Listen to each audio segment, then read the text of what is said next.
Bem, a gente ficou então com a segunda parte, né, do capítulo 15 do Evangelho de João, que seria do versículo 18 até o versículo 27, né? Seria a outra metade, que o horário avançou e a gente achou por bem não continuar. No versículo 18 diz: se o mundo os odeia, tenham em mente que antes me odiou. Se vocês pertencessem ao mundo, ele os amaria como se fossem dele. Todavia vocês não são do mundo, mas eu os escolhi, tirando-os do mundo, por isso o mundo os odeia. Versículo 20. Lembrai-vos da palavra que eu vos disse: não é o servo maior do que o seu senhor? Se a mim me perseguiram, também vos perseguirão a vós. Se guardaram a minha palavra, guardarão também a vossa. Mas tudo isso vos farão por causa do meu nome, porque não conhecem aquele que me enviou. Elas não teriam nenhum pecado se eu tivesse vindo e falado a elas. Mas agora essas pessoas não têm desculpa para o seu pecado. Quem me odeia, odeia também o meu Pai. Se não tivesse feito eles nas obras, quais nenhum de vocês pecado não teria. Mas agora não somente eles vistos, mas também nos geramos. Isto, porém, é para que se cumpra a palavra escrita em sua lei: odiaram e se mentiram. Quando chegar o Auxiliador, o Espírito da verdade, que vem do Pai, ele falará a respeito de mim. Sou eu quem enviará esse Auxiliador a vocês da parte do Pai. Vós também testificareis, pois estivestes comigo desde o princípio. Então, assim, o texto continua assim, né? Avança com o Senhor ministrando no coração dos seus discípulos. É uma ministração específica, aqueles que o Senhor estava preparando, né? Aquele não está se dirigindo, teoricamente assim, à multidão, a um grupo grande, né? E está explicando algumas coisas que os seus discípulos iriam passar, né? Existe um ditado no mundo que não é bíblico e nada, mas eu só queria aproveitá-lo, que tem a ver com o que a gente vai compartilhar, né? Que diz assim: aquilo que é combinado não sai caro, né? Tem um ditado que as pessoas usam assim, né? E na verdade, realmente, quando você é avisado, ou quando eu sou avisado ou preparado, né? Por mais que a gente tome um baque, né? Ou que a gente sinta em algum momento um tranco, né? Mas quando a gente lembra daquilo que foi nos dito, ou nos ensinado, ou ministrado, a gente, né, tem aquela, puxa vida, eu sabia, né? Eu esperava por isso em algum momento. Podia ter, não estar com isso o tempo todo na minha cabeça, mas de alguma forma eu fui avisado sobre isso. Então, assim, é muito importante quando a gente estuda o Evangelho do Reino de Deus, né? Ou quando a gente não aceita somente ouvir, né, pregações isoladas, mas no nosso quarto, na nossa sala, nos nossos momentos de trabalho, nos dedicamos a ler a palavra, para que a gente possa realmente receber do Senhor toda a sua consolação e toda a sua advertência e preparação. Porque muitas vezes a gente passa por situações em que às vezes a gente toma um baque, mas na verdade aquele baque não foi culpa do Senhor, vamos colocar dessa forma, né? Como que tem 3 assim nessa idade assim, né? Da 5ª, 6ª e 9º ano, eles sabem o dia da prova. Ninguém enganou a eles o dia que vai ser a prova. Ninguém enganou. Eles sabem o dia que é a prova, né? E eles têm um tempo e eles sabem que em algum momento eles vão ter que parar aquilo que eles gostam de fazer, vamos colocar dessa forma, né? Para eles fazerem alguma coisa que talvez é bom também, mas gosta um pouquinho menos, né? Para poder, de alguma forma, se preparar. E, dependendo de como eles se prepararem, aquilo pode ser algo muito simples, pode ser algo só que vai passar, pode ser algo que dê um sufoquinho, ou pode ser algo que realmente seja um problemão, né? Principalmente depois, quando vê a nota com o pai e com a mãe. Então, assim, muito da nossa vida cristã está ligado à nossa preparação ou à nossa falta de preparação. A gente percebe aqui que os discípulos estão sendo muito bem preparados pelo Senhor. O que eles vão enfrentar dali para frente, seja Pedro e João, por exemplo, logo nas suas primeiras ministrações, quando saem com as suas costas todas lanhadas das chibatadas, né, que o Sinédrio havia ordenado que eles recebessem, e depois Tiago, decapitado, e muitos outros, vocês veem assim, a tranquilidade daqueles homens, que eles sabiam exatamente o que estava esperando eles. Não houve uma surpresa, né? Não houve uma... Isso é uma preocupação muito importante nos nossos dias, porque quando alguém pega o Evangelho e picota e apresenta ele em algumas partes, isso muitas vezes faz com que as pessoas ao longo da sua caminhada se decepcionem, né? Se afastem do Senhor, né? Culpem o Senhor por coisas que homens falaram e não o Senhor, né? Então, assim, a gente vai entrar aqui no momento que o Senhor vai trazer algumas instruções sobre esses discípulos, que seria, assim, muito interessante a gente refletir junto aqui, né? Ele está falando assim: se o mundo os odeia, tenham em mente que antes me odiou. Então, assim, a primeira questão que a gente poderia, assim, refletir junto é a relação entre o mundo e o cristão, né? Essa palavra mundo também é importante a gente... o português carece um pouco dessa tradução, então às vezes ela é interpretada erradamente, né? O original, né, no grego simples dessa palavra, cosmo, ela tem um significado que pode aparecer em 3 formas diferentes no nosso português, né? A gente já estudou João 3,16 e diz: Deus amou o mundo de tal maneira que deu o seu único filho. Então, quando ele está falando que Deus amou o mundo de tal maneira, a tradução de mundo são as pessoas, os seres humanos, os habitantes. Então, Deus amou, né, o mundo, as pessoas de tal maneira que deu o seu filho, né? Mas, por exemplo, quando a gente também está estudando o livro de Salmos, a gente percebe muitas vezes que a palavra mundo aparece com a tradução, por exemplo, terra, ou planeta Terra, né? A criação mesmo, né? Só que aqui ela aparece de um sentido bem diferente, né? Quando está falando se o mundo os odeia, não está falando nem do planeta Terra, criação, né? E nem de pessoas em si, né? Ela aparece como um sistema, né? Do qual o príncipe, que ainda continua sendo príncipe desse mundo, embora caído, né? Um querubim ungido, caído, né? Que continua ainda, né? Digamos,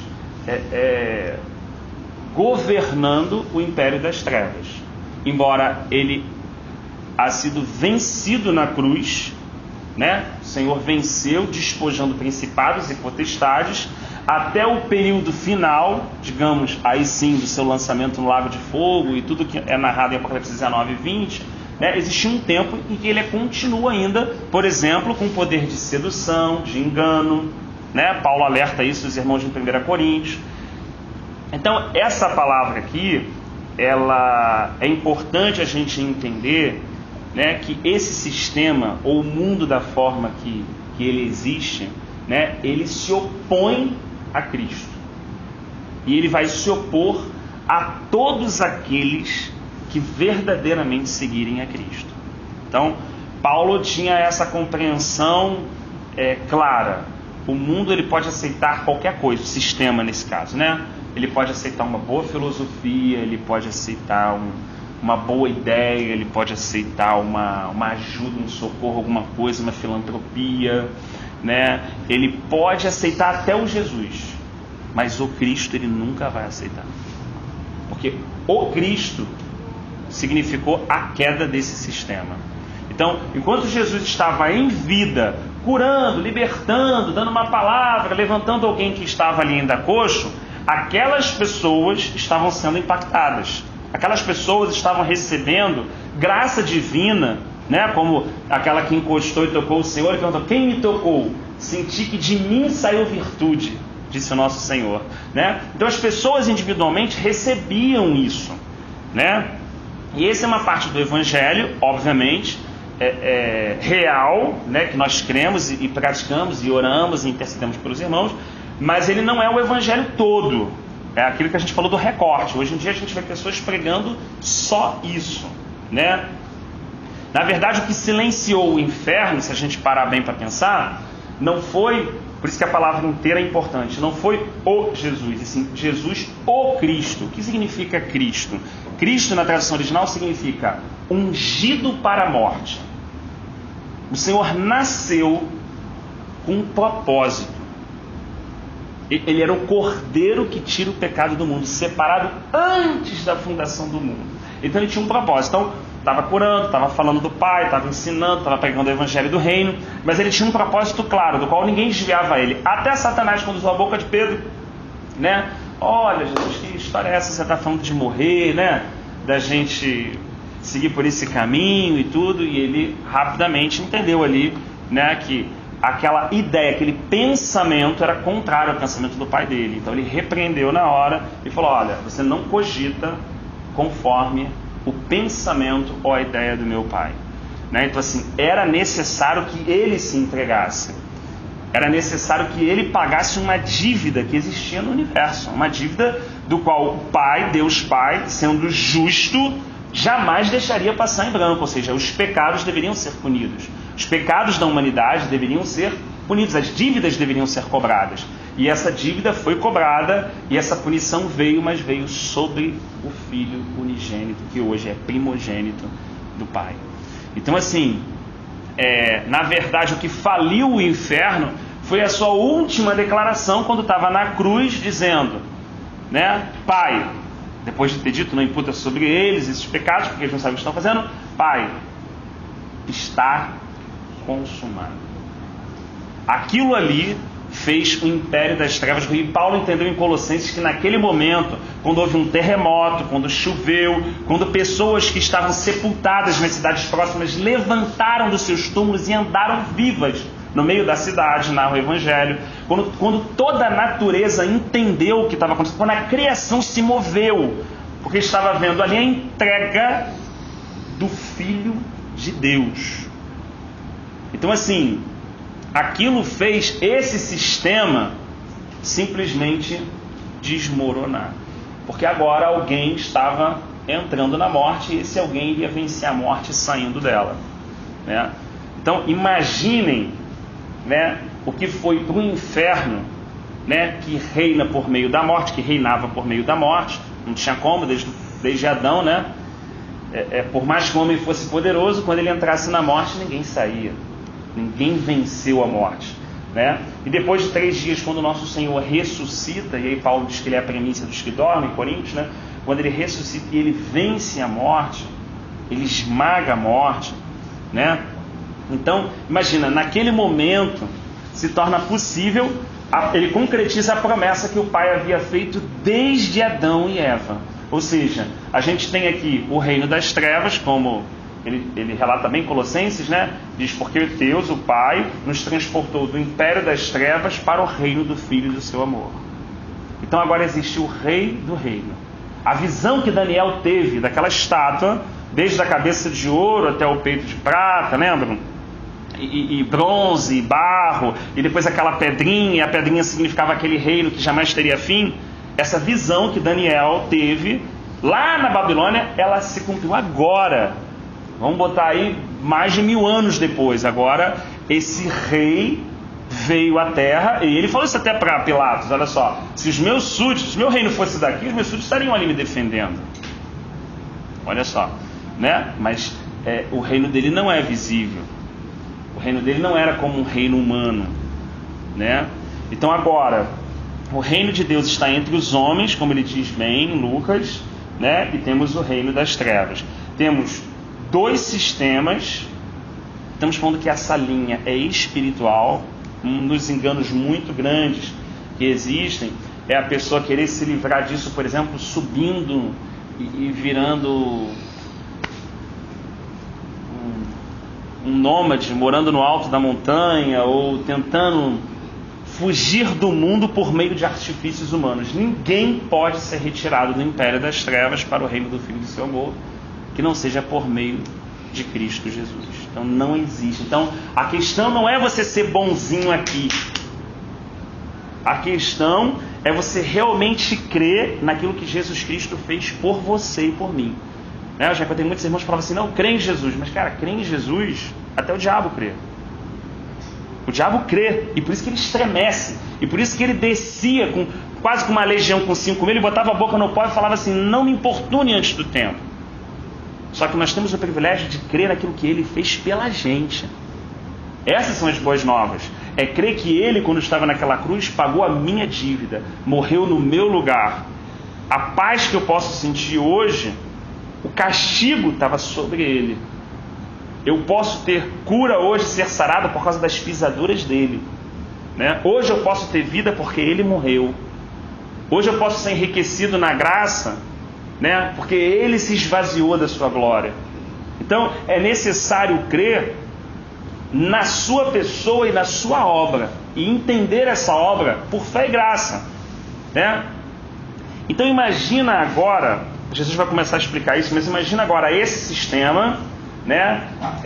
Até essa palavra que termina em Apocalipse, né? Muitas vezes é usada a Babilônia, né? Ela tem origem lá na planície de Sinear, lá em Babel, mas na verdade, por mais que, como na visão de Daniel, esses reinos, digamos, foram trocando de etnia, você percebe que sempre havia em todos os reinos uma oposição clara a Deus. Seja quando o próprio Nabucodonosor quis construir aquela grande estátua para colocar, digamos, né, aquela figura como o Deus. O que aconteceu naquele momento?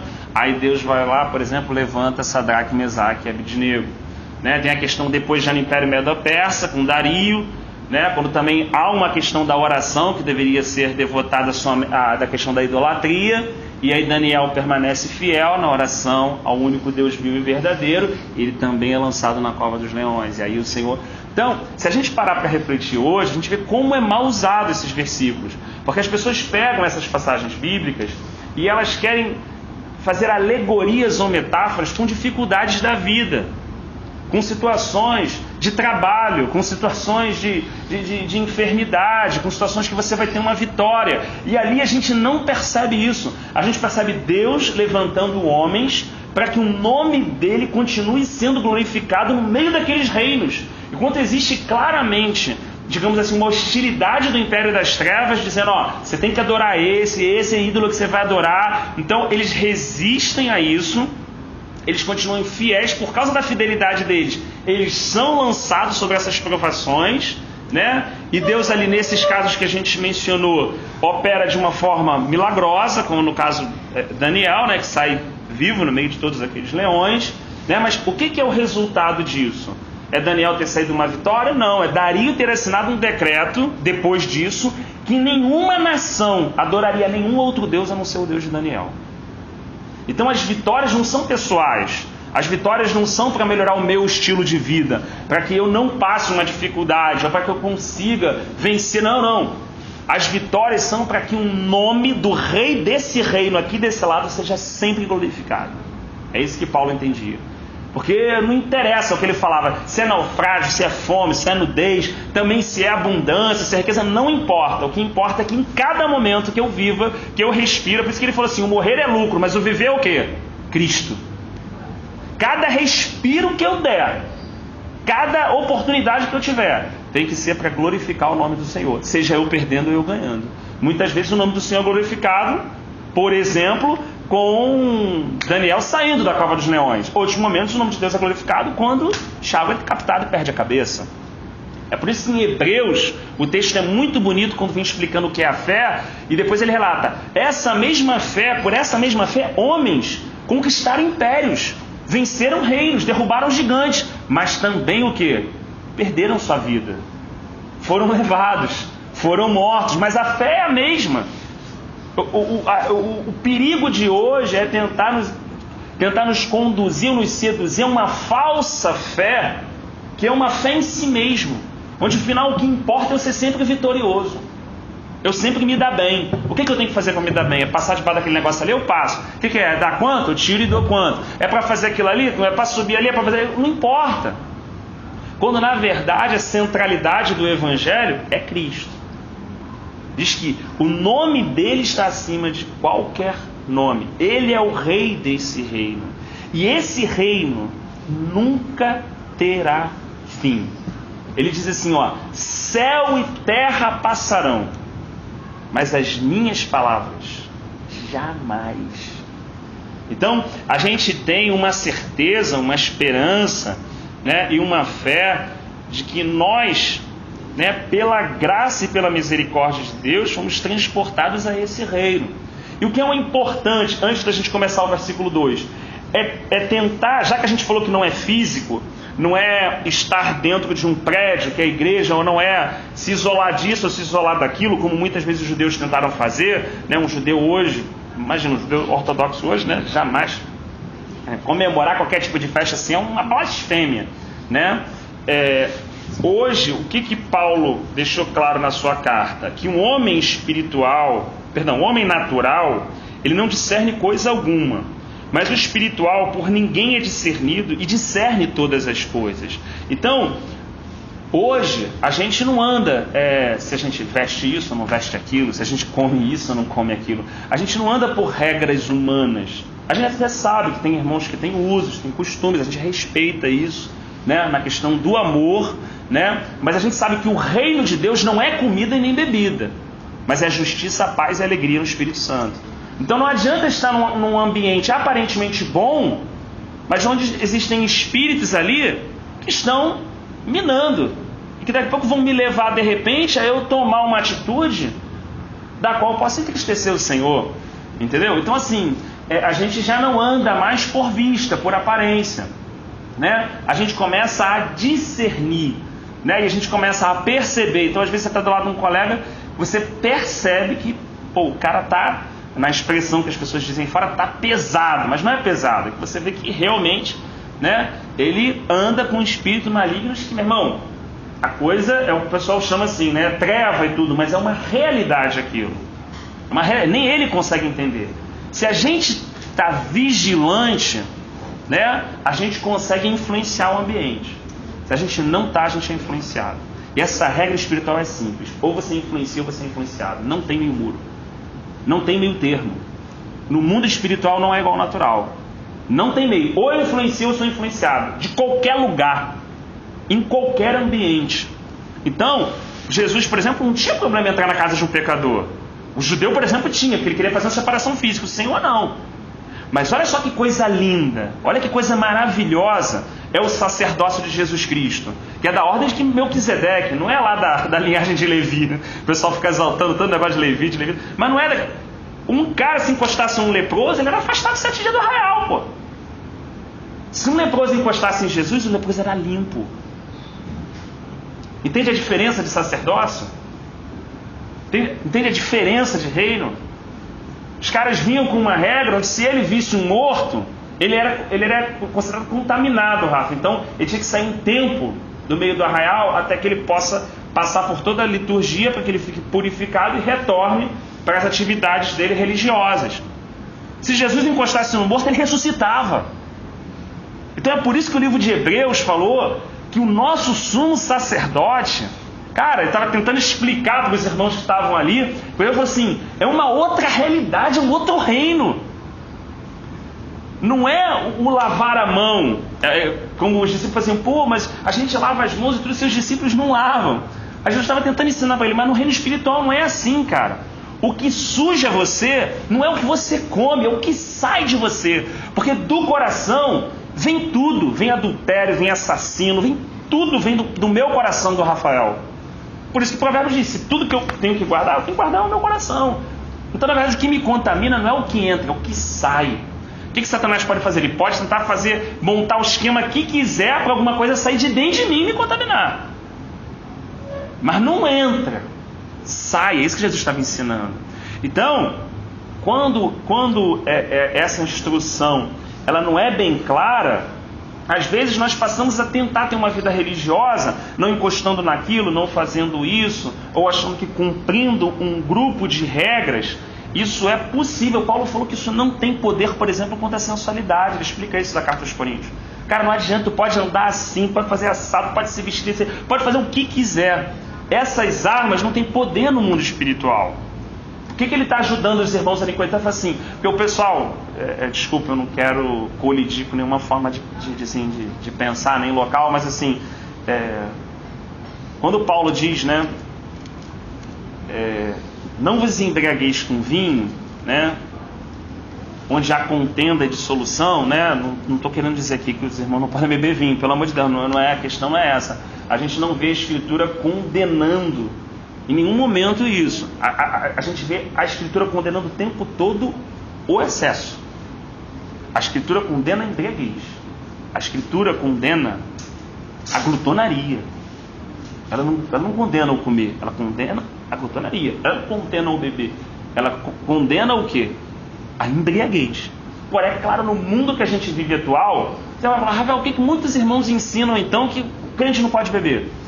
Porque acaba sendo um conselho sábio. Acaba sendo realmente. Porque é onde as pessoas bebem, né? É em roda, é nisso, é naquilo, é em outros assuntos e ambientes que acabam às vezes arrastando a gente para outras situações. E acaba sendo um conselho. Mas eu não posso, eu particularmente, irmãos, eu tomo esse cuidado. Eu não posso misturar o que eu penso com o que está escrito. Então, quando algum irmão pensa que está escrito, o que está escrito é isso. Agora, é sábio sim se afastar disso? Claro, é sábio, né? Mas assim, você vê que ele não termina nisso. É nisso que eu queria me ater. Não vos embriagueis com vinho onde há dissolução e contenda. Ele não termina nessa orientação. Há uma parte da palavra também que diz que nosso corpo é templo do Espírito Santo, automaticamente, né? Estaria condenando. Estaria condenando, mas condenando é um assunto delicado, porque, por exemplo, Timóteo bebia vinho por causa do estômago dele. Um problema de saúde você vai ver na carta Paulo falando com ele. Não esqueça. Entendeu? Então, assim, o que eu estou querendo só ter o cuidado só é por quê? Porque a gente realmente deve tomar essa atitude. Eu acho sábio os irmãos tomar essa atitude, mas sempre com a preocupação de ser muito claro. Por quê? O cuidado que eu tenho. Um irmão é militar, é coronel. Ele vem, se converte, se torna pastor, ele torna aquela congregação um exército. Você está entendendo? Então o irmão teve uma experiência, por exemplo, com prostituição na vida dele. O que ele faz quando ele se torna pastor? Ele bota todo mundo para andar com roupa até aqui. Entenda bem, eu não estou colidindo, nem criticando, e nem condenando, e nem dizendo A ou B. Só estou dizendo que quando nós chegamos do Império das Trevas, cada um de nós, Rafa, chega totalmente destruído em um aspecto da nossa vida. E normalmente nós queremos cobrar sempre do outro onde nós fomos totalmente destruídos. E de repente para aquele irmão andar com a bermuda dele não tem problema. De repente para o outro irmão ele não... Sabe, ele acha aquilo inaceitável. Vamos colocar dessa forma. Então assim, eu quero tomar o cuidado assim, para não ferir nenhum uso, costume e manter sempre o respeito e o cuidado assim, por amor com todos os irmãos. Mas assim, mas me ater à essência, é isso que eu quero me ater. Porque, não vos embriagueis com vinho onde já contém dissolução, vírgula, mas enchei-vos do Espírito Santo. O problema está depois da vírgula.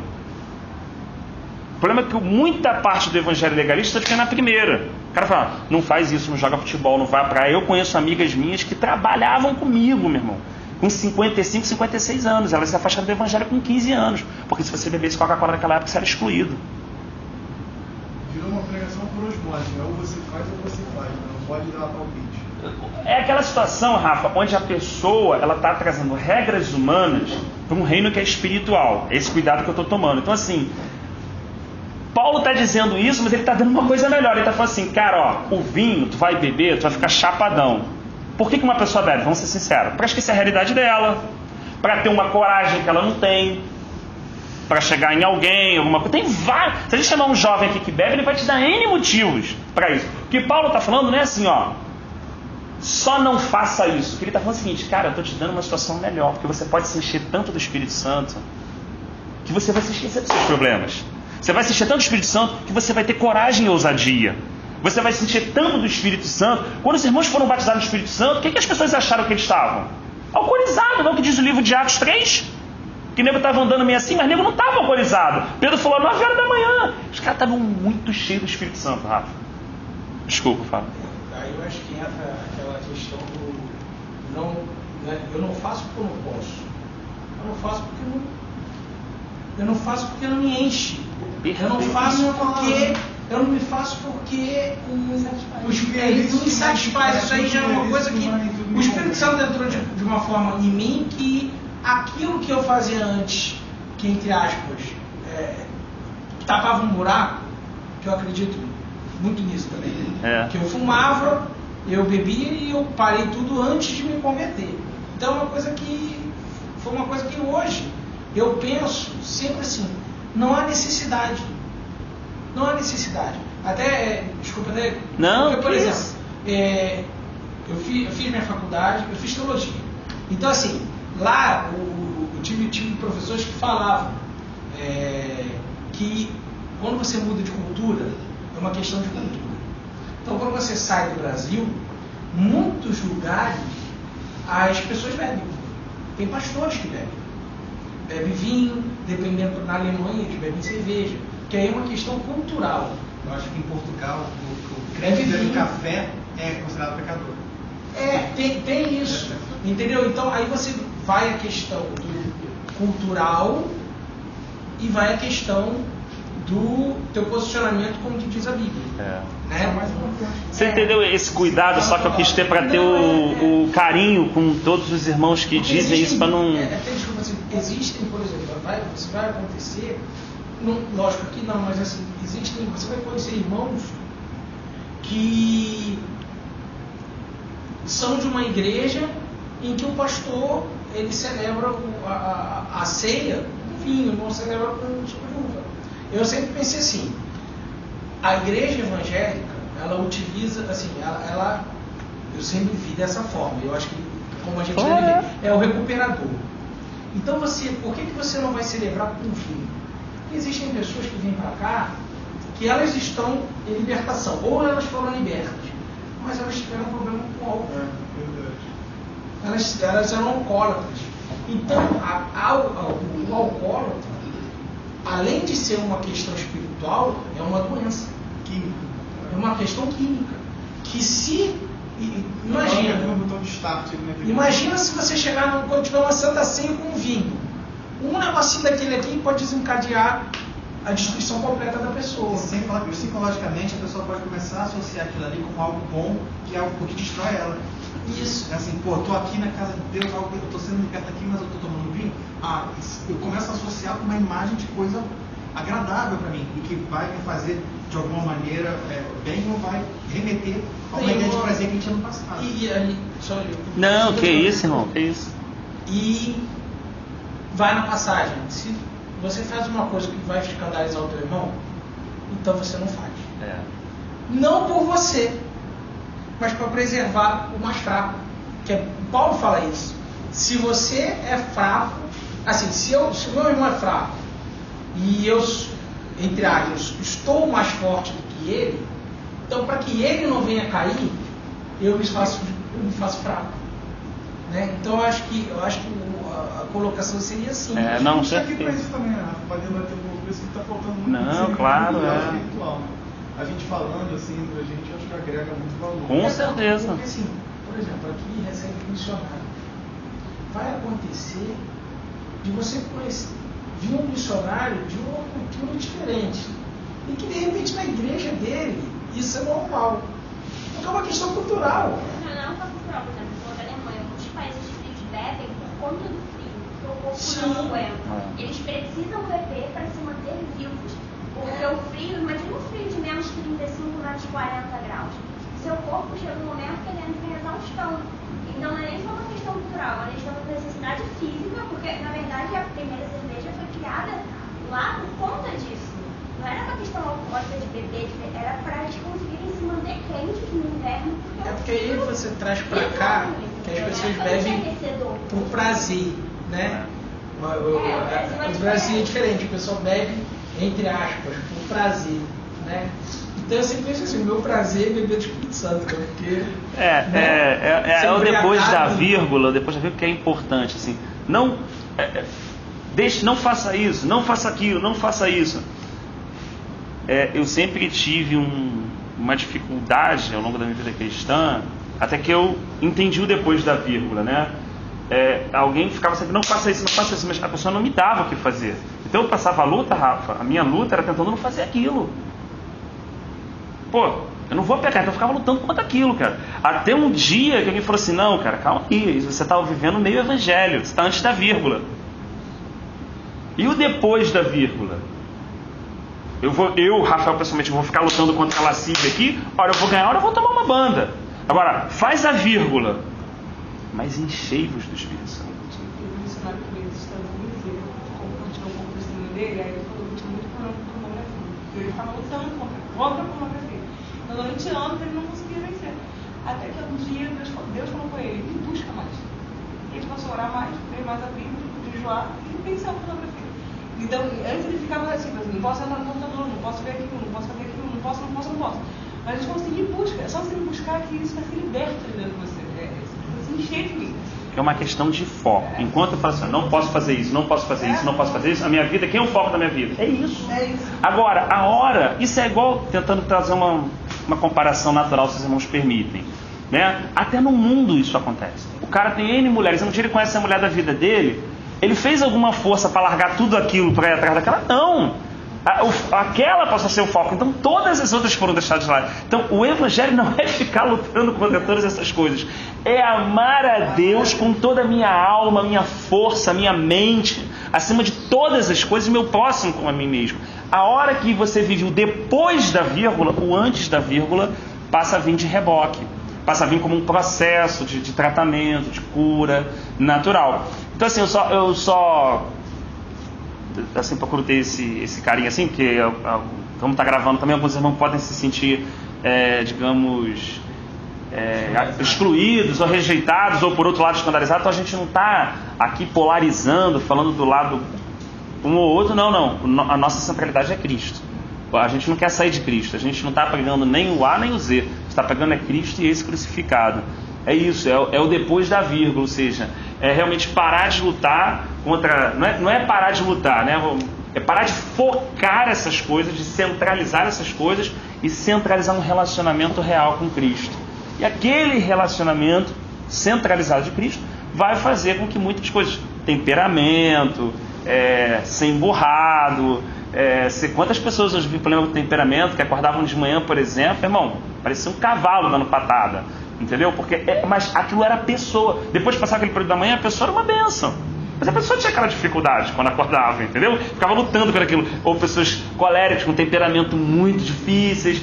Então, às vezes, as pessoas ficam se guerreando contra a alma até que, em algum momento, cansado. Você vê que o Senhor sempre fala com a gente quando a gente está cansado. Porque enquanto a gente tem força, cara, a gente é muito forte.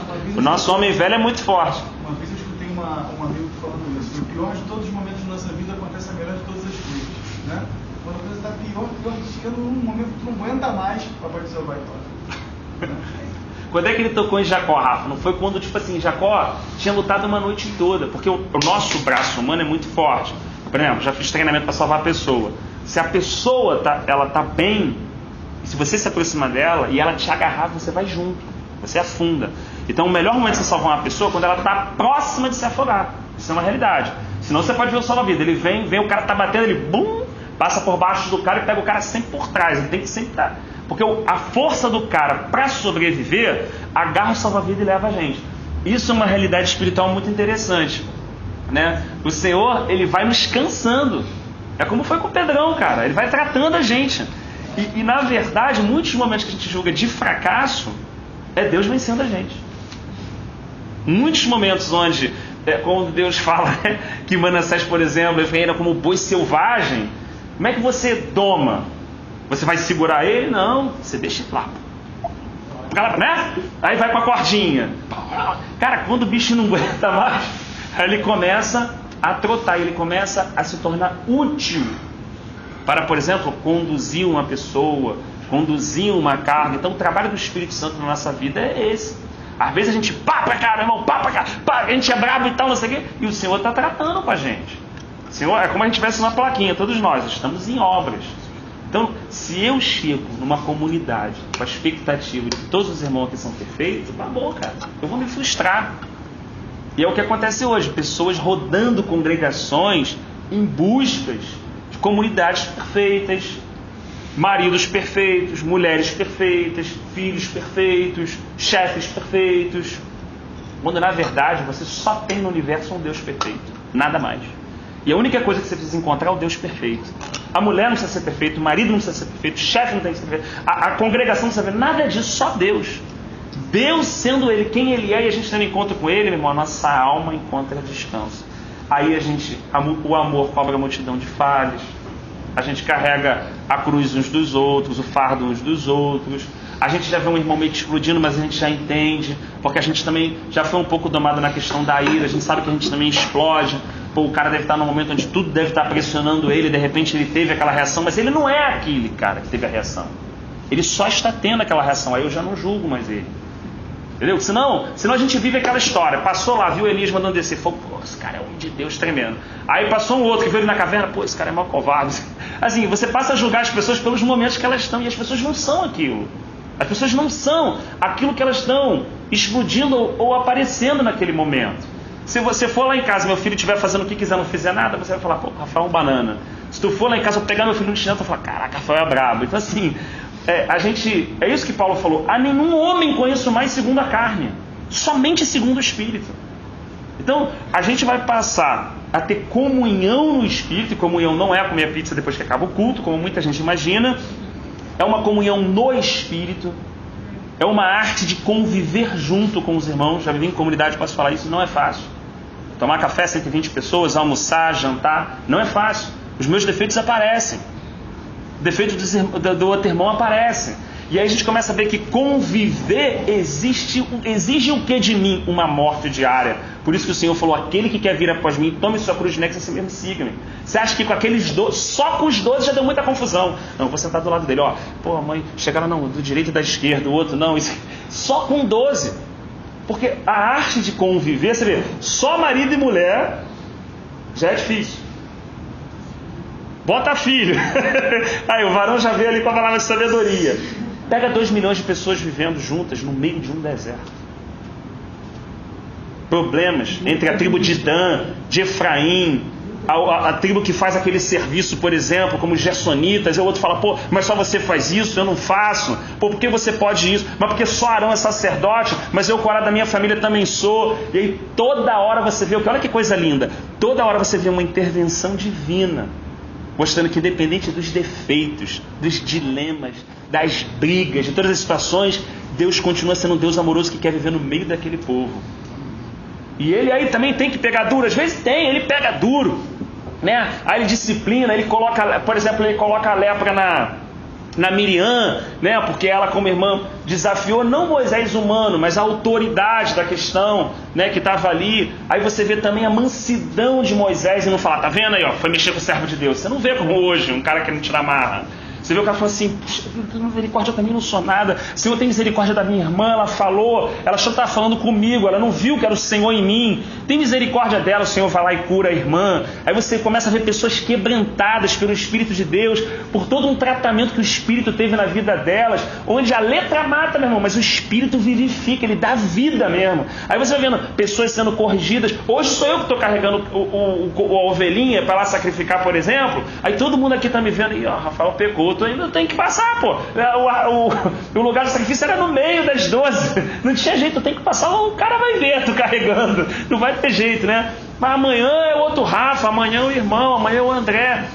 Então, assim, nisso tudo você vê a insistência de um Deus que tem um amor que não tem fim, como Paulo falou, os irmãos estavam em Éfeso, comprimento, largura, altura, profundidade, que a gente se enraizasse nesse amor mesmo, e que esse amor é capaz tanto de nos perdoar como de nos corrigir. Ele falou que corrige, porque Ele nos ama, nós não somos filhos bastardos, então às vezes, vai pegar firme comigo, numa situação prática da minha vida, a coisa, eu vou sentir que é Deus me apertando numa situação, mas não é Deus me apertando, como é que eu posso explicar? Porque, Deus apertando, não, Deus apertando porque realmente eu fui desobediente, Deus falou comigo, não era para ter saído daquele emprego. Sabe, no meu espírito eu sentia, era para continuar. Ele me colocou ali, eu tinha uma missão ali. Se eu digo que sou servo, eu não posso mandar, não posso chegar depois e decidir, tomo minha carteira e vou para outro lugar, eu não sou mais dono da minha vida. O Espírito falou comigo, eu senti aquela inquietação, mas eu quis tomar o meu rumo. Então o Senhor, claro, não é que Ele tenha prazer nisso, o Senhor não tem prazer, mas Ele vai me disciplinar. E vão vir consequências em cima da minha escolha, que são consequências que ainda revelam o amor de Deus, para fazer com que a gente entenda que é sempre melhor obedecer que sacrificar. Não tem jeito. Dentro dessa realidade vem o versículo 2, e ele está começando a falar que esses reinos se odeiam. Ou seja, olha só, se o mundo odeia vocês, é primeiro porque me odiou. Eu sou o rei desse reino. Então o mundo odiou Cristo. Pode falar do Jesus, pensador, filósofo, como você vê em alguns livros, né? É uma filósofo, isso, aquilo, mas do Cristo todo mundo corre. Por isso que não é anti-Jesus, é anticristo. Do Jesus, meu irmão, está falando, curou, multiplicou, tranquilo. O diabo não vai infernizar a tua vida. Começou, como Paulo falou, a pregar Cristo e esse crucificado. Começou a falar de negar a si mesmo, deixar o Espírito Santo tomar conta da tua vida, começar a deixar fluir um rio de dentro de você. Irmão, babou. O inferno no dia seguinte, irmão, isso não é uma fantasia, não é esoterismo, é uma realidade espiritual. No dia seguinte, irmão, o inferno está batendo na nossa porta, parceiro. Está arrumando confusão dentro do nosso trabalho. O que você acha que o Senhor falou para quando a gente realmente pega na hora de não olhar para trás? Quando realmente você se entregar mesmo, assim, uma entrega total, porque não vai ter jeito. E tem coisas que o Senhor faz com que a gente passe. Exemplos simples, assim, talvez bobo para os irmãos, mas foi importante para mim. Eu saí de uma vez de um culto onde foi assim, algo tremendo, sabe, de Deus mesmo. E estava com a minha filha, que tem 8 hoje, devia ter 2 ou 3 mais ou menos. Né? E foi assim, um derramar de Deus, foi algo maravilhoso. Eu voltei super alegre. E aí, quando eu fui deitar de noite e tal, minha filha para dormir ali, tal, filha, boa noite e tal, ela tinha 2 aninhos, mas já dormia no quartinho dela, que eu fui dormir. Daqui a pouco, rapaz, eu acordo de noite, minha filha dá um grito. Quando eu levanto, eu tô todo arrepiado. Quando eu entro no quarto dela, sabe quando você sente aquela presença maligna? Aquela coisa que você vê, porque como a gente está falando que as pessoas usam esses adjetivos, mas a gente percebe claramente. Botei a mão, minha filha com febre. Na hora, vi aquele ímpeto de repreender. Mas você vê quando o Senhor quer ensinar a gente alguma coisa, né? Veio logo a reflexão. Falei, calma aí, Senhor, mas tem alguma coisa. Porque o Senhor falou que acampou os anjos ali no portão. Então ninguém entra sem a tua permissão. Ninguém entra sem a tua permissão. Se ele passou aqui no mundo espiritual, porque o Senhor permitiu. E o Senhor permitiu, o Senhor quer me ensinar alguma coisa. Então na hora, vem aquela questão, tem a questão emocional do filho, você fica muito ligado, mas ao mesmo tempo aquilo estava acontecendo ali dentro de mim. E na hora o Senhor falou comigo, isso é para você nunca esquecer, que a graça, o poder é meu. Aquela alegria, aquela euforia que vem em qualquer situação dos irmãos, quando a gente é usado por Deus, ou quando Deus faz algo através de nós, que vem aquela coisa, aquela alegria, aquela coisa toda, e que muitas vezes essa euforia, quando não é acompanhada de uma vigilância ou de uma humildade, ela vai nos conduzir a uma independência dele. Rapidamente eu falei, Senhor, obrigado pelo teu cuidado na minha vida. Obrigado por lembrar que é o Senhor, não sou eu. Aquele tratar ali, meu irmão, foi embora. Partiu, febre acabou, a situação resolveu. Mas existia ali, então muitas vezes, se de repente eu num ímpeto falo assim, tá repreendido, você não tem... Aquilo só ia crescer mais dentro de mim. Como é que tu vai entrar aqui agora, não sei o que, tu não tem autoridade, a casa que é de Deus, tu não entra e pá. Mas quem ia estar se inchando ali, irmãos? Eu. Quem ia estar se achando o cara, Rafa? Eu. O diabo não podia entrar, calma aí. Quem decidisse é Deus, não sou eu, se ele pode entrar ou não. Não é? Mas eu poderia ali naquele ímpeto ter caminhado dessa forma, e foi pura graça de Deus, misericórdia na hora, porque queria me ensinar como a gente faz com nossos filhos, e aí veio aquele ensinamento. Então assim, é importante a gente tentar manter isso interiormente, existem dois reinos se colidindo. E a gente viveu dentro desse reino muitos anos. E às vezes, as coisas que ficam mais, na maioria dos testemunhos, que eu roubei, ou eu matei, ou eu, sei lá, qualquer coisa, ou eu fiz isso, eu fiz aquilo, eu tinha uma vida devassa, ou eu fumava, bebia, né? E agora eu não faço mais isso. Então, todas as questões exteriores, muitas vezes elas são ressaltadas no testemunho. Mas pouquíssimas vezes você vê testemunhos interiores. Então, a gente sai daqui e vem para cá. Agora a gente está no reino do Senhor. Temos o Espírito Santo como penhor, que Paulo colocou. Mas ele também nos alerta em Coríntios 12, dizendo: transformai-vos pela renovação do vosso entendimento. Pelas misericórdias, rogo-vos, pois, pelas misericórdias de Deus.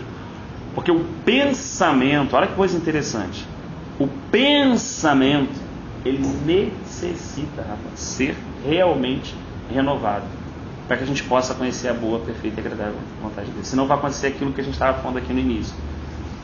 O cara, para ele ser o maior aqui, ele era o super, ele vem para cá, genuinamente, mas ele continua aqui a ser super.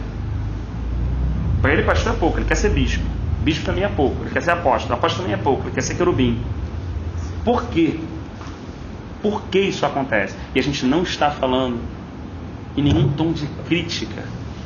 Nenhum tom de crítica ou julgamento. Estamos falando como observação para o meu próprio coração. Quando eu estou observando isso, não estou falando do outro. Estou falando da parte do outro que está dentro de mim.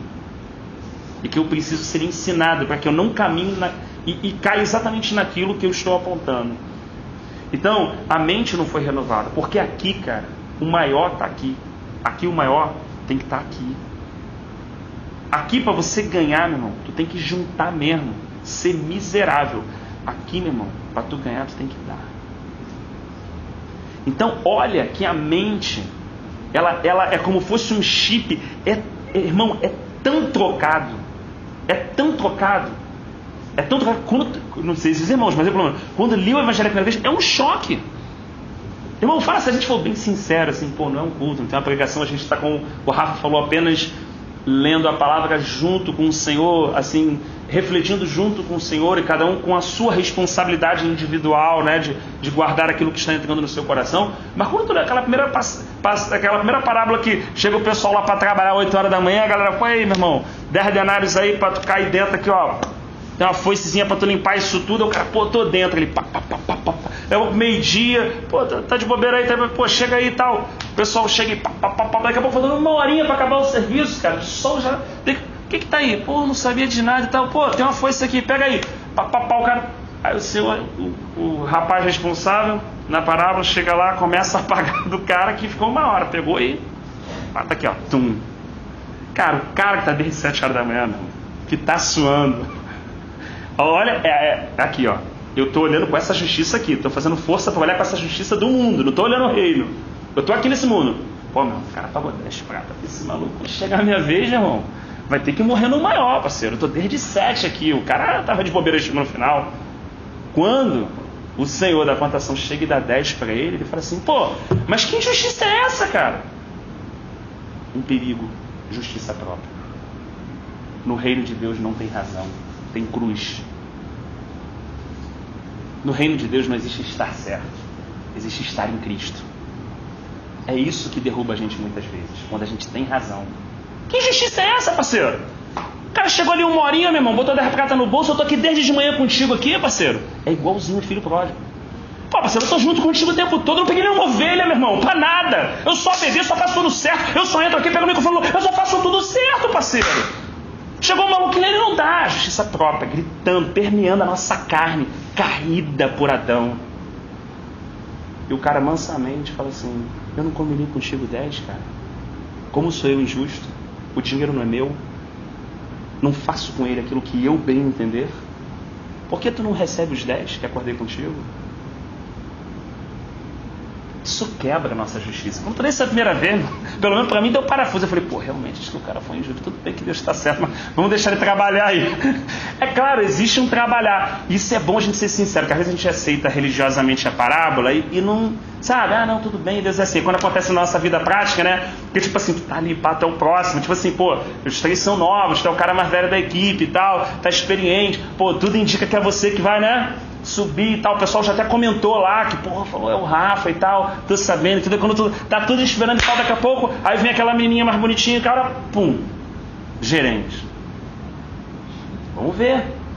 Vamos ver se isso é só letra, só papinho, ou vamos ver se o reino de Deus está dentro mesmo, se a mente está sendo renovada, se Deus está usando essa circunstância, toda essa situação de justiça, para ver se realmente Ele é a minha justiça.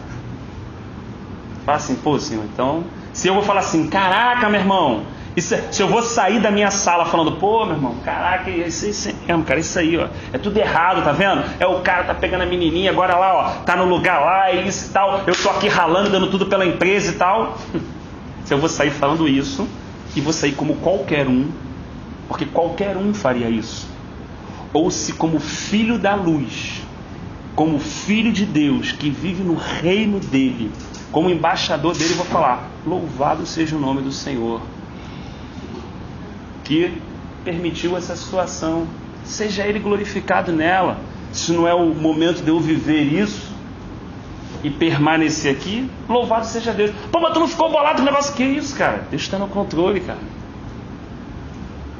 Ele conhece o meu levantar e o meu deitar. Ele é o alfa e o ômega. Ele sabe todas as coisas. O que a minha vida vai expressar? O reino, realidade espiritual interior, ou o Rafael falando uma baboseira de coisa, agora eu vou pedir emprego, vou naquele RH, agora eu não trabalho. Ou se não fala, mas não pensa, né? Então essas situações, irmãos, são exatamente aquilo que refletiu a figura do Egito. Deus tirou o povo do Egito. E depois um tempo bem grande no deserto para tentar tirar o Egito de dentro do povo.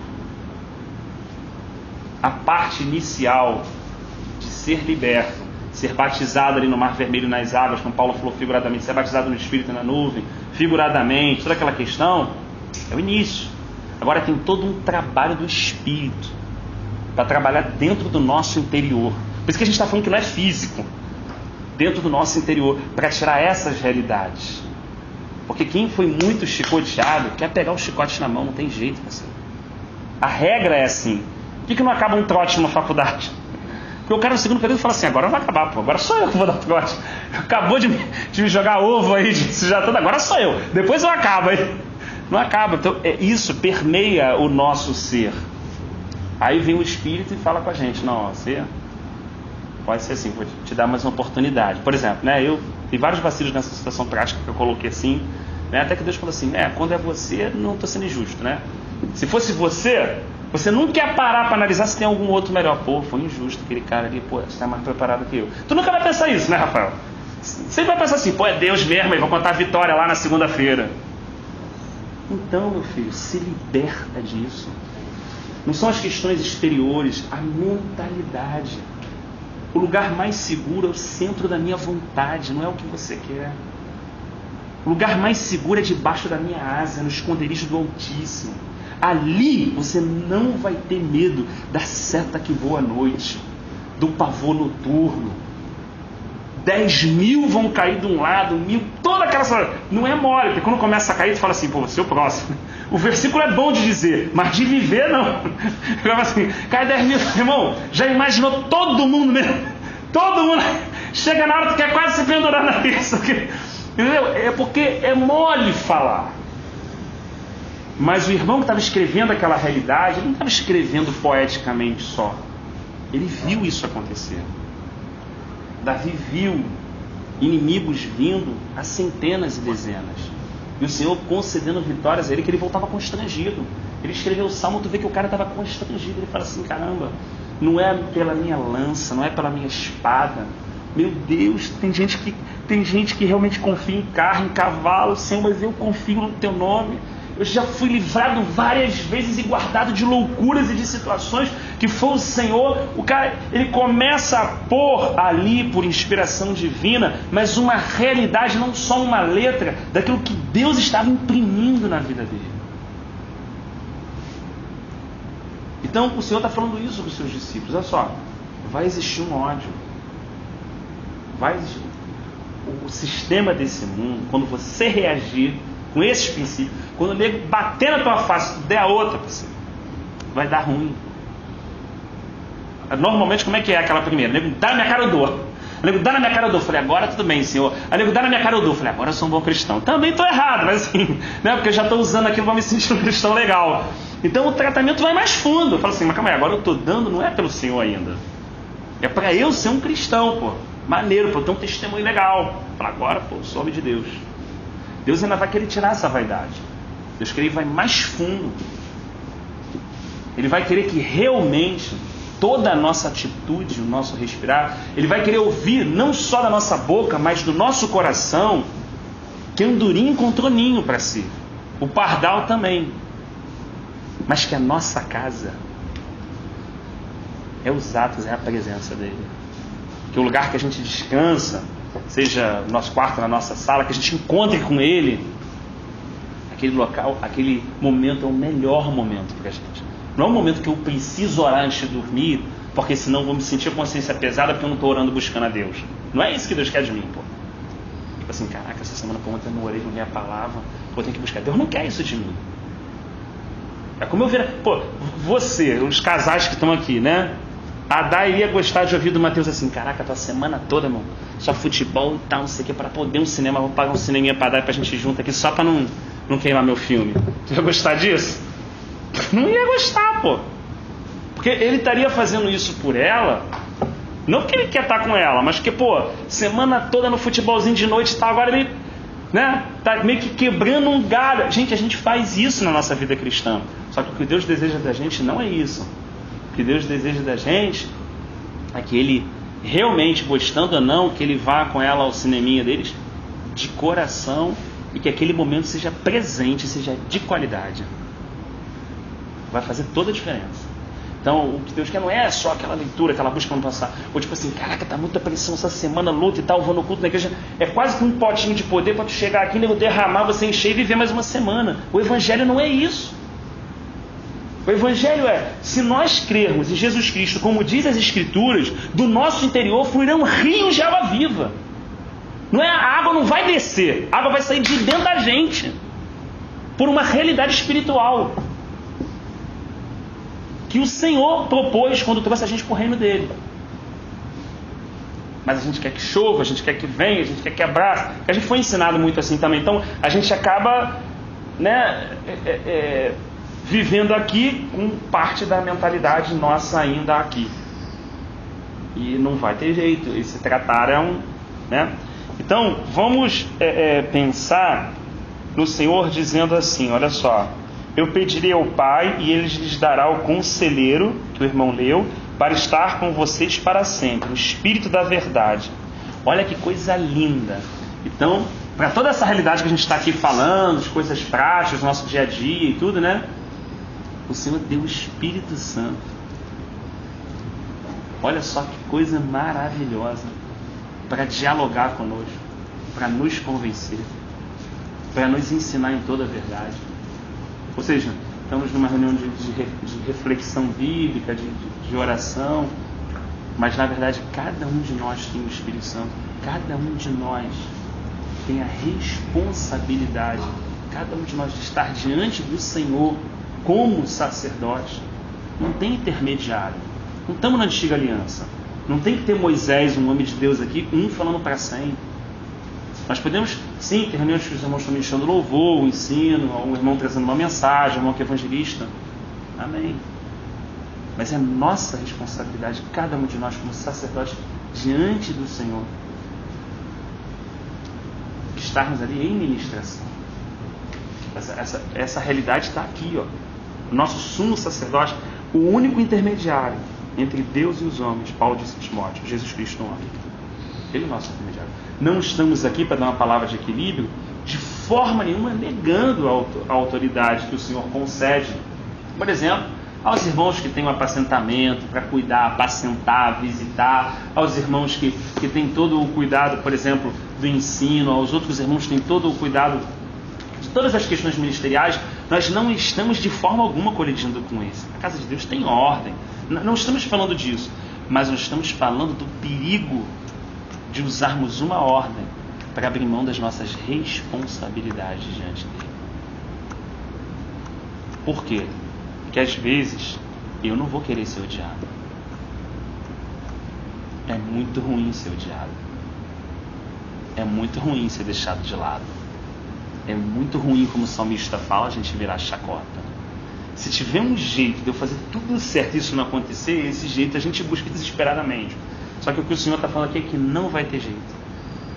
A hora que você, pumba, eu colocar você assim, que é Ele, né? Tratar dele, que você entender isso que eu tenho para a tua vida, meu irmão, vai ser luta até o último dia. Por quê? Você imagina o irmão levantando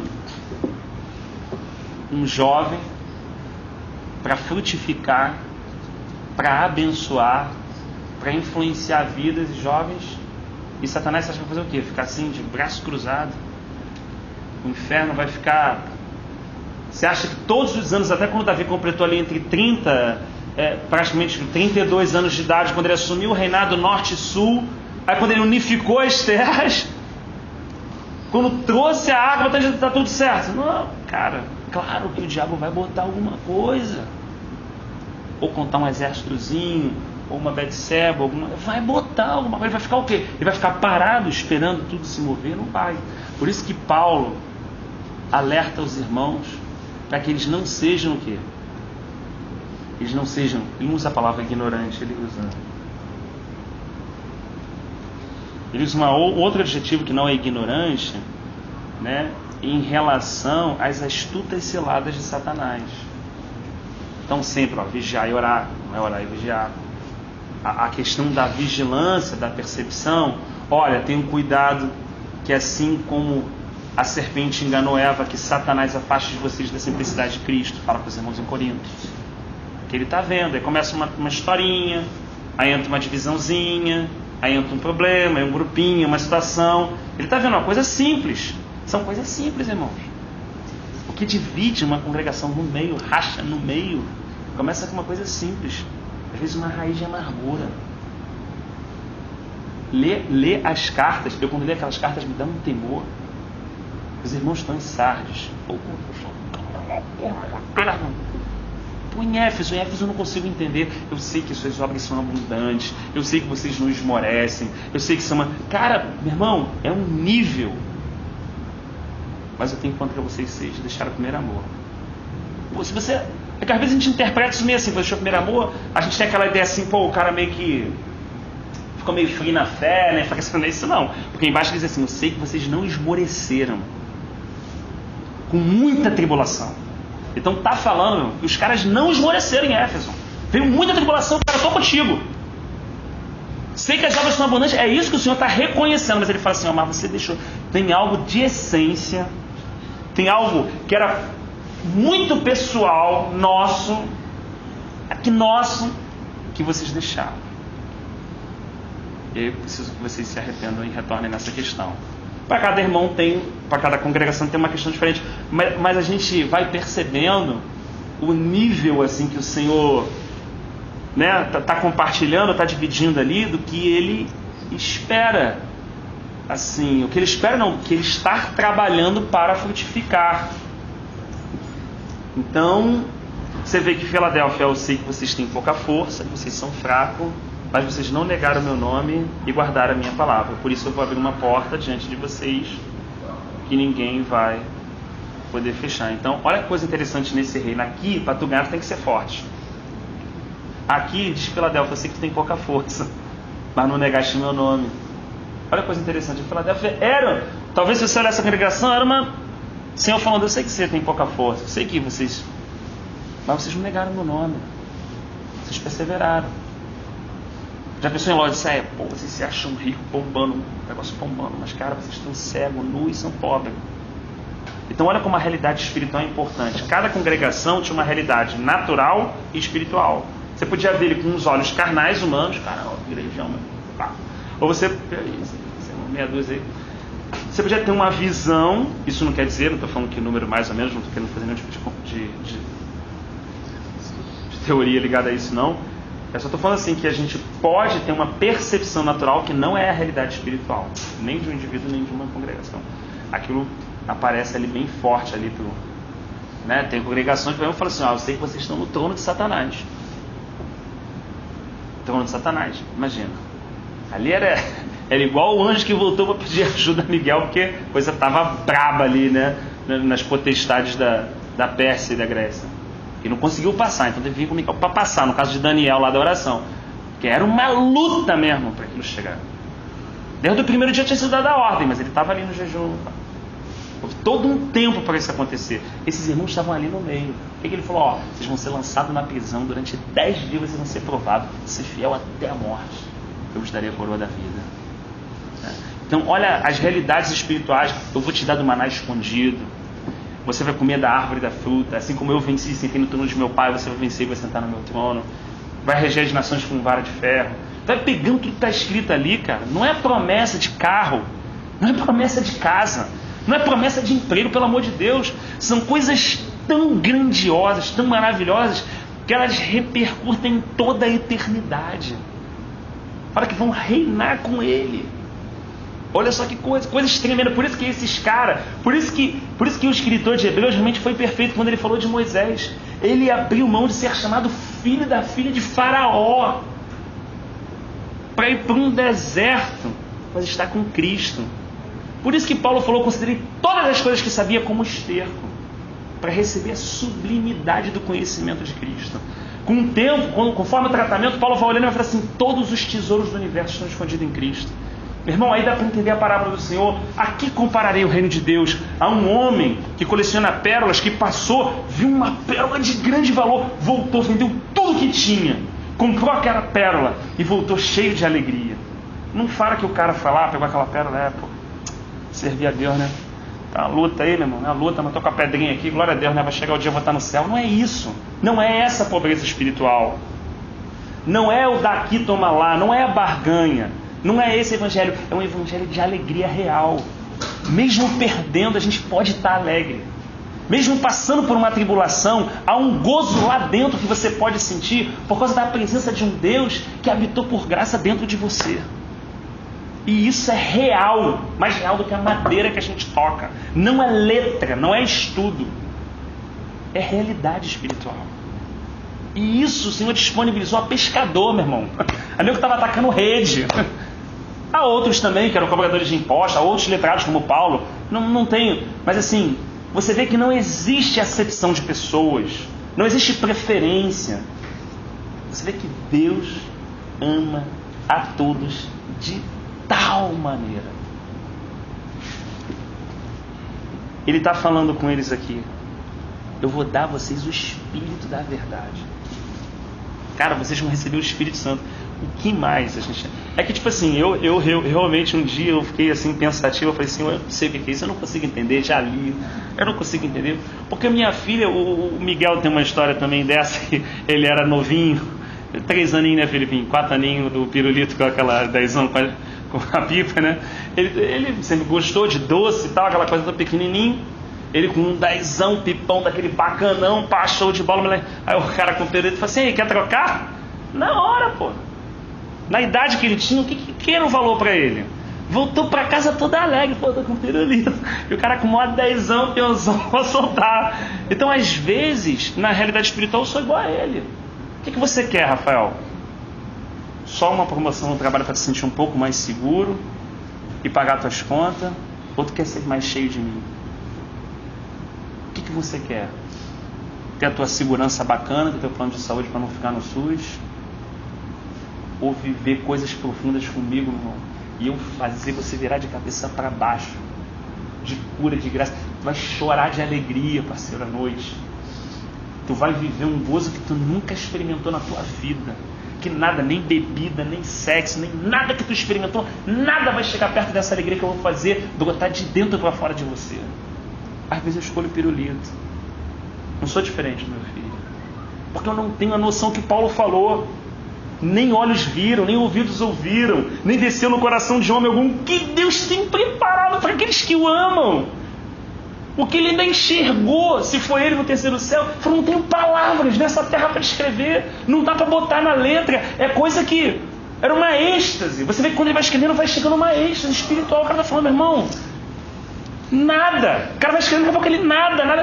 Ele vai entendendo, ele vai lembrando das coisas que ele passou. Meu irmão, nem a morte, nem a vida, nem a fome, nem a nudez, nem coisa alguma, nada, nem um ser, nem uma criatura de agora ou do porvir, nada pode me separar do amor de Deus que está em Cristo Jesus. Isso é inseparável. O cara estava entendendo aquilo, aquela hora estava descendo no espírito dele naquela realidade. Ele falou, eu quero me agarrar a isso. Eu não quero saber se eu estou numa tábua, se meu barco naufragou, se a serpente picou minha mão, se o nego me deu pedrada. Eu não quero saber disso. Eu quero saber que quando eu estou no chão, quem pega a minha mão e me levanta é Cristo. E fala assim, vai que eu estou contigo. Isso, essa realidade, ele falou assim, ele falou, quando eu estava falando para aquele governador, ele falou assim, fui fiel a toda a visão celestial. Não abri mão disso, não troquei isso. Irmão, é possível, Esaú vendeu por um prato de lentilha. De que me adianta essa promessa? Se eu estou morrendo de fome, eu quero agora, eu quero resolver o meu problema hoje, eu quero a minha vitória, eu não quero sair daqui sem a minha vitória, ainda vou usar versículo bíblico para poder respaldar a minha arrogância. Eu não vou sair daqui, não vou deixar o anjo, não vou não sei o quê, e vou usar tudo para querer fazer aquilo que eu quero. Quando a Escritura não me ensina isso, ela me ensina, Pai nosso que estás no céu, santificado seja o teu nome, venha a nós o teu reino e seja feita a tua vontade aqui na terra, como ela já é feita no céu. Mas eu vou usar tudo que eu aprendi ou que eu sei na verdade, como uma criança mimada, para poder naquele dia que eu estou ali, descer. Irmão,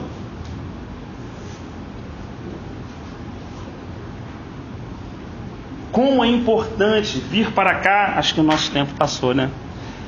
Como é importante estarmos no reino do Senhor, mas como é importante estarmos assim, em humilhação diante dele, pedindo para que ele renove a nossa mente, para que a gente entenda o seu querer e a sua vontade. Os irmãos de José ainda estavam aqui falando, me perdoa, não sei o que, papapá, não quis isso, não quis aquilo. José, meu irmão, estava aqui falando assim, não foi vocês que me venderam. Deus tinha um plano maior. Ele sabia que a fome viria sobre a terra e Ele mandou antes, para que eu cuidasse de vocês e das famílias de vocês, e cuidasse da nação. Existe uma promessa da semente de Eva, dos lombos de Abraão. Vai vir um que vai esmagar a cabeça da serpente, que vai pisar na cabeça do governante desse reino aqui, que seduziu os nossos primeiros pais. Ele vai nascer, o Messias, o Salvador. Eu estou vendo, já vou cuidar. Olha só, o cara não está olhando o que arrancaram dele. Ele não está lembrando mais que ele foi para a prisão, que o nego vendeu ele, que foi aquela coisa. Ele já está vendo assim uma coisa muito maior. E você acha que aquilo não está trazendo uma alegria para ele? Ah, meu Deus, o sonho não era o que eu imaginei. Não era eu em cima das pessoas. Era o Senhor me dando a oportunidade de cuidar de todo mundo que está em volta de mim. De poder experimentar estar sentado aqui, mas também estar do lado de um preso, saber como é dentro de uma cadeia, saber como aquilo ali, como há injustiças ali, que eu agora nessa posição, como ele deu testemunho ali dentro, como o reino de Deus, como ele serviu, até na cadeia ele serviu os presos, ele serviu em tudo que era lugar. Ele não parou de servir, porque se eu não vivo para servir, então eu não sirvo para viver. Não faz sentido. Foi isso que Jesus falou quando pegou aquela toalha próximo do fim para poder enxugar os pés dos seus discípulos, né? Então ele indo um pouquinho mais, ele diz, não vos deixarei órfãos. A gente não está sozinho. O Rodrigão está no trabalho dele, Rafa está no trabalho, a tia está passando, aquela luta caminhando, a mãe do Rodrigão, cada um de nós está passando uma situação, mas nós não estamos órfãos. Existe uma obra que é a obra da paternidade. A salvação é só uma porta. A obra maior do que a salvação é a paternidade. Veio para os que eram seus, mas os seus não o receberam. Mas todos aqueles que o receberam, foi-lhe dados o poder de serem feitos filhos de Deus. Agora, não temos um espírito de medo dentro de nós, mas recebemos um que clama, Abba, Pai, ou Paizinho. Então temos uma paternidade, podemos chorar, podemos ficar tristes, abatidos, mas aquilo que Paulo fala, mas não derrotados, toda aquela comparação. Podemos passar por sentimentos normais de todas as aflições e angústias que nós passamos. Precisamos entender que muitas das vezes essas angústias, essas aflições, são porque nós estamos pensando com a cabeça daqui ainda. Porque quando pensa daqui, eu lembro de um testemunho na igreja perseguida na Romênia, de um irmão, chamo de irmão porque é irmão nosso em Cristo, mas não conhecemos apenas por relatos bíblicos, de uns livretos que os irmãos Walker fizeram, e os soldados pegavam ele, né, o Exército Vermelho, pegava ele, jogava ele na cadeia, meu irmão. Aí prendia, Rafa, ele, louvado seja Deus que eu estou aqui nessa cadeia, agora eu tenho um tempo maravilhoso, ninguém, Pai, só eu e você, e aquilo irava os soldados, tirava o cara de lá e jogava o cara na solitária. Quando o cara estava na solitária, ele, louvado seja Deus. Eu sei que o testemunho conta que no final o nego não sabia o que fazer com o cara. Ele botava o cara de cabeça baixa, batia na perna do cara, fazia tudo, e o cara, glória a Deus. E assim, sabe, sorraram o cara até morrer, né? Mas assim, não existia nada, não encontrava. Aí isso me chamou a atenção, porque a forma que ele estava raciocinando, o Senhor provavelmente havia avançado muito na vida dele, ganho muito ele. Então o pensamento dele era todo aqui. Assim, quebra minha perna, eu não vou poder andar, então vou ficar sentado. Vou ter mais tempo então para estar aqui sentado, para estar... Toda a forma dele enxergar era de uma maneira que as pessoas que tentavam fazer o mal não conseguiam, não surtia nenhum efeito, né? Então assim, ele vivia isso realmente muito com o Senhor, né? Então, passamos aqui só para fechar então os últimos. Odiaram-me sem motivo ou sem razão, é uma declaração do salmista que também está em Atos 4:25. Para não estender mais, mas um item que é muito importante para essa noção também do equilíbrio, é aquilo que Paulo fala em Gálatas: eu estou crucificado para o mundo e o mundo está crucificado para mim. É uma via de mão dupla. Às vezes a gente não sabe. Quando o mundo olha para uma pessoa, é isso que Paulo está falando, e vê, não tem mais nada. O cara não quer mais nada do que eu posso dar. Que é isso que ele falou assim: se vocês fossem do mundo, o mundo os amaria, cuidaria de vocês. É isso que ele está falando. Quando o mundo olha e não tem mais nada, o mundo esquece. O mundo bane. É uma crucificação para os dois lados. Agora, muitas vezes, estou falando eu sinceramente, eu, Rafael, muitas vezes o mundo, quando for olhar para dentro do meu coração, ele vê que tem coisa aqui dentro do meu coração que eu gosto do mundo. Ah, irmão, não é matar, não é roubar, não é beber, não é. Mas às vezes são coisas, ou são tipos de pensamentos, ou são né, quantas vezes, né, a gente sabe quando você faz um bom trabalho e tal, o cara vai lá te dar um elogio. Só o Senhor sabe quando aquele elogio entra, se realmente aquilo é uma satisfação própria do trabalho que eu fiz, ou se eu estou trabalhando, como a Escritura diz, como o meu patrão fosse o Senhor. Quando eu olho para o meu perfeccionismo e penso, por que eu sou tão perfeccionista no meu trabalho, eu, Rafael, eu coloco diante do Senhor: por que, Senhor? É porque eu não quero errar nunca? É porque eu não gosto de ser chamado a atenção? É porque eu tenho dificuldade de ser chamado a atenção? Porque ser chamado a atenção para mim não é uma coisa legal? Então ele ainda está olhando para mim. O centro desse pensamento sou eu, não é Cristo. Então provavelmente o Senhor vai me levar ainda a caminhar nessas situações para me tratar, para tirar esse, fala aqui, ó, estou aqui, né, todos nós, mas isso é como o pessoal lá, está andando na areia, mas tem que sair o Egito. Então já não estamos falando de beber, de drogar, não estamos falando disso, estamos falando de questões interiores mais profundas, que só a palavra de Deus, que é a espada de dois gumes, pode separar propósitos de pensamento, alma do espírito. Vai direitinho lá na gente e pum. Aí eu, caramba, não era pelo Senhor isso, né? Não é assim? Vou lá e você fala assim, pô. Às vezes você sente, né? O Senhor está te impulsionando a ajudar aquele irmão. Aí tu vai lá, pá, ajuda. Aí daqui a pouco, pô, passa uma semana. Caraca, o irmão comenta contigo, aquele cara era mó 7 aí. Aí tu fica chateadão. Já aconteceu, fica chateadão. Pô, caraca, porque passou a perna. Eu fiz por ele, não fiz pelo Senhor. Se eu fizesse pelo Senhor, pouco importa. Foi mais uma oportunidade que o Senhor deu? Não sei. Se vai contar aquilo para juízo, não vai? Não sei. Mas você vê que a nossa alegria e tristeza, ela está muito centrada em nós e não em Cristo. O que faz a gente rir não é o que Cristo faz a gente rir. O que faz a gente chorar não é o que Cristo chora. Eu choro quando eu perco. Só que tem vezes que é Cristo que está perdendo e eu não choro. Por exemplo, quando eu saí desse emprego, o Senhor falou para não sair, depois mais tarde, né, o Senhor falou através de um irmão, tinha uma pessoa lá que precisava do Senhor e tal, eu estava preocupado com isso. Não queria sair daquele pegar para outro, quer ganhar 2 vezes mais.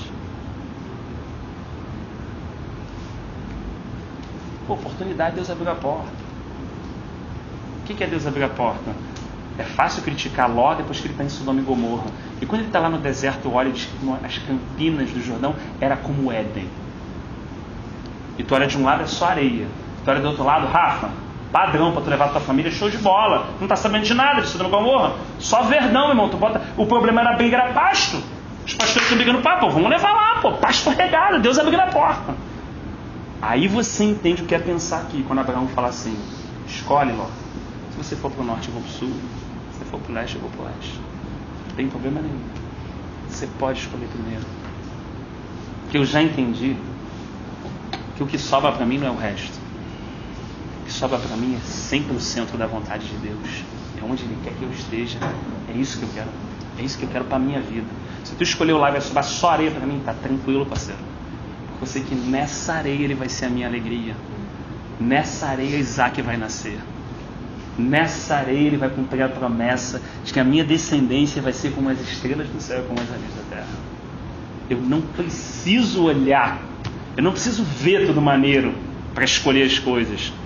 Eu preciso deixar na mão dele, porque certamente Ele vai me conduzir como grande pastor, como aquele que cuida da minha vida, né?